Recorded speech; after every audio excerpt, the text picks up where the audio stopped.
So now that we've learned the whole exposure game and the exposure triangle, the next step is to get focused.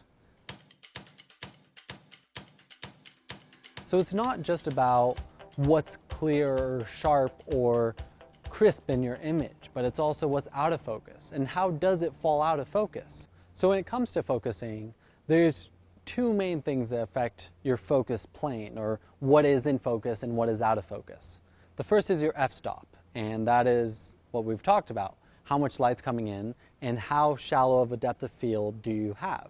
The other factor is your lens, and a telephoto lens or a longer lens will mean that less things are in focus and that you're really honing in on a single object and making that one thing be the focus of your image. On the other hand, you have a wide angle lens, and this typically means that more things will be in focus. You're seeing a greater space and everything's sort of there in front of you. Now, for me personally, when it comes to photography, I like to shoot things that are very grand, like a mountain range, let's say, with a telephoto lens. Now, typically you go up to the top of the mountain and you shoot a wide angle lens and you're able to see everything. And it's really nice because you see it all and it's all in focus and it's all there.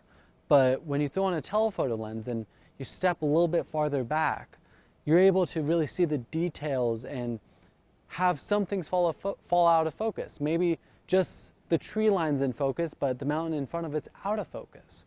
And this is something that really, you have to see the images to know, because like this image shot with a wide angle lens, everything's in focus and you can clearly see that. Now let's say you shoot that with a long lens at an f4 still, you can see how much shallower the depth of field is.